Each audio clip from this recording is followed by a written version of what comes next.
गाजीपुर से मोहम्मद इसरार के साथ में आशीष सोनकर। पत्रकार की रिपोर्ट। आयुष मंत्री डॉक्टर दयाशंकर मिश्र का सिधौना में हुआ भव्य स्वागत।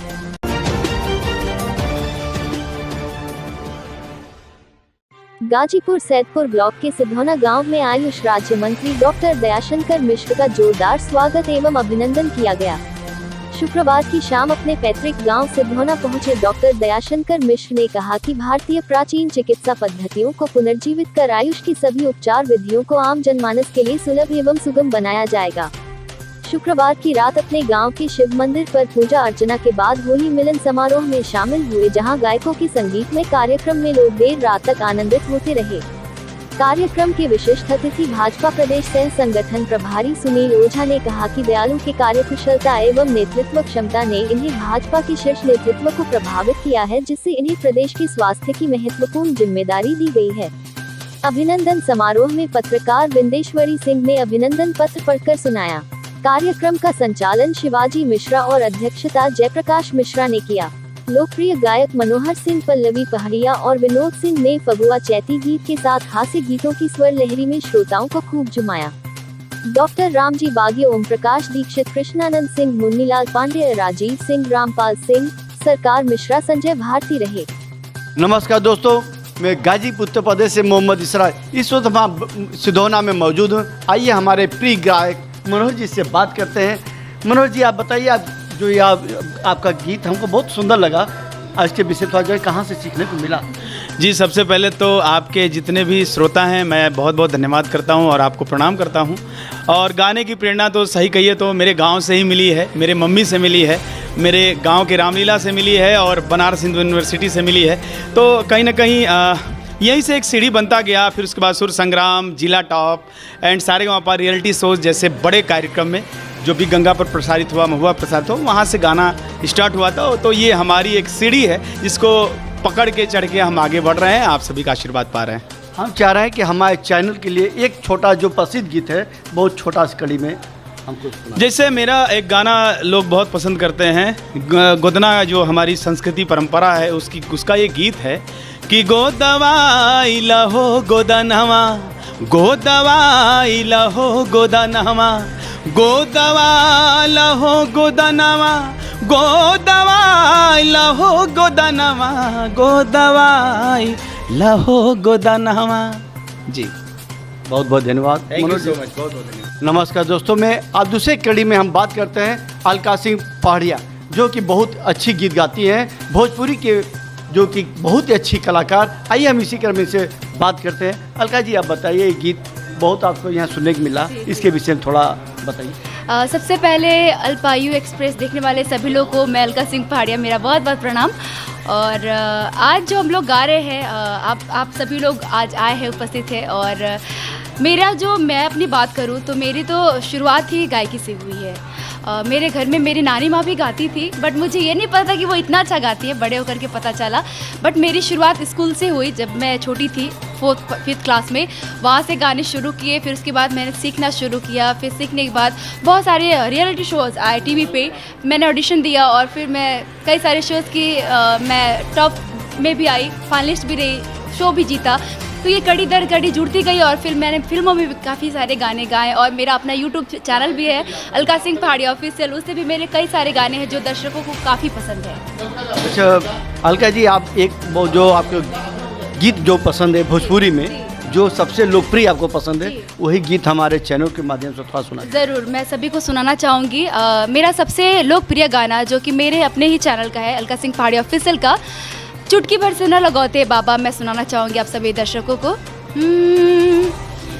चुटकी भर से नोरा लगवाते ए बाबा, बेटी हो जई है परार, तेज जानी आँखी के पुतरी आए बाबा, हथवा सिन्होरवा धराय, तेज जानी आँखी के पुतरी आए बाबा, हथवा सिन्होरवा धराय। देखिए, अलका जी ने एक बेटी के रूप में एक सिंधु के विषय में बहुत अच्छी गीत के माध्यम से आप लोगों के सामने पेश की।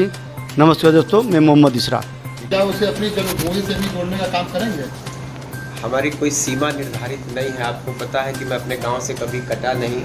पूरा परिवार मेरा गांव पे ही रहता था। मेरे पिता जीवन नौकरी से रिटायरमेंट के बाद यहीं रहे। तो गांव से जो कट जाते हैं उनको गांव कहने में दिक्कत होती है। मेरा तो गांव में सब कुछ है, खेती बाड़ी, मेरा पूरा परिवार यहाँ रहता है।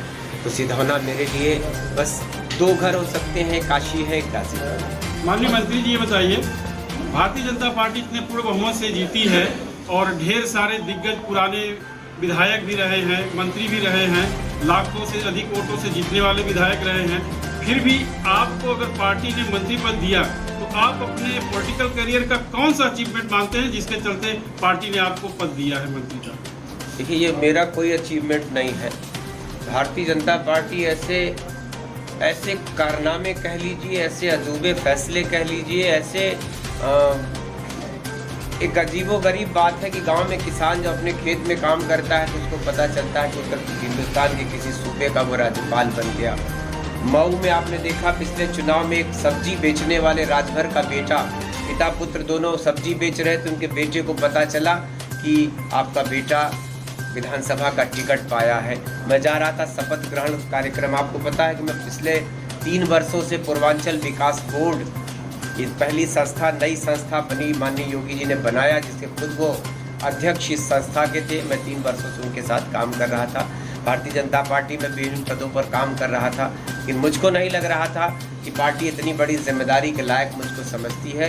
तो कहीं न कहीं से ये भारतीय जनता पार्टी कह लीजिए, ये भारतीय जनता पार्टी ऐसी पार्टी है जो इतने बड़े और इतने कड़े फैसले कर सकती है कि जो व्यक्ति किसी सदन का सदस्य न हो और वो उत्तर प्रदेश की सरकार में मंत्री बने। जैसा आपने कहा, ये पार्टी के लिए इसका श्रेय है, न कि मेरे जैसे कार्यकर्ता का। तो ये स्वभाव है। मंत्री जी, आयुष मंत्रालय वैसे ही बिल्कुल दिशाहीन भटकी हुई थी, लेकिन कोरोना काल में आयुष मंत्रालय ने जरूर अपनी उपयोगिता को सिद्ध किया है। तो आपके सामने नई सरकार में 100 दिनों का क्या टास्क रखा गया है जिससे आयुष मंत्रालय को आप और फूड प्रोसेसिंग को आप आगे बढ़ा के ले जाएंगे?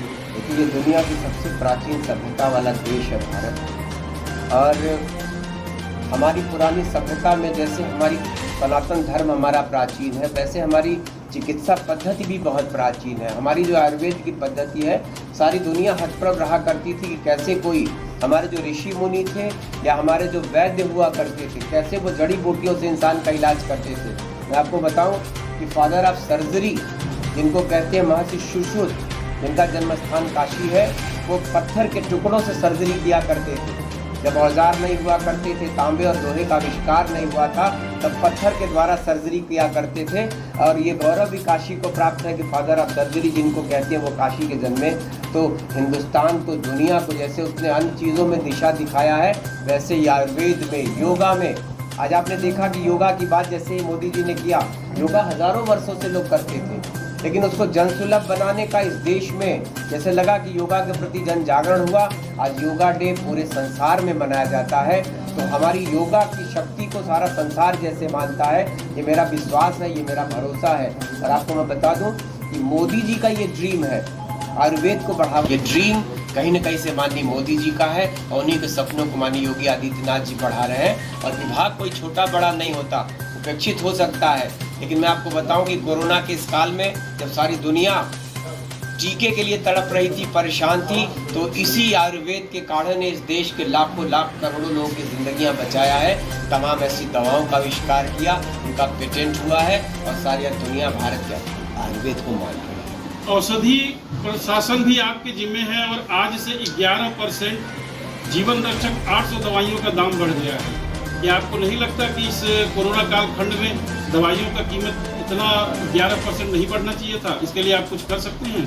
निश्चित ही, अगर ये समाज को लग रहा है तो हम सब लोग अपनी बात, आपकी बात, सबकी बात पहुंचाएंगे मुख्यमंत्री जी के पास। लेकिन हम नहीं लगता कि कुछ ऐसी चीज़ें आयुर्वेद को, आपको पता है कि आयुर्वेद को जिस तरीके से बढ़ावा दिया जा रहा है, अभी तक इसके बहुत सारे उद्योग नहीं थे, अपने यूनिवर्सिटी कॉलेज नहीं थे, लेकिन जिस तरीके से नई नई यूनिवर्सिटी, आपने देखा कि गोरखपुर में आयुर्वेद का विश्वविद्यालय, उत्तर प्रदेश का पहला विश्वविद्यालय माननीय योगी आदित्यनाथ को जिस भी चीज़ से पीड़ा है उनके आंसू पोंछने का काम के लिए संकल्पित है अपनी योगी। मंत्री जी का आखिरी सवाल, शिवपाल यादव की भाजपा में जाने की अटकलें लगाई जा रही हैं, जो अपने घर से बेघर हो रहे हैं, अगर उनको भारतीय जनता पार्टी में ही अपना परिवार दिख रहा है तो स्वागत योग्य उनका निर्णय है। और भारतीय जनता पार्टी ऐसे लोगों को जो देश की मुख्य धारा में जुड़कर, राष्ट्रवाद की मुख्य धारा में जुड़कर जीना चाहते हैं, उनका स्वागत है। जो राष्ट्रद्रोही लोग हैं, जो राष्ट्र के विपरीत बातें करते हैं, काम करते हैं, ऐसे लोगों का इस पार्टी में कोई स्थान नहीं। गाजीपुर के लिए प्रथम प्राथमिकता क्या रहेगी आपकी?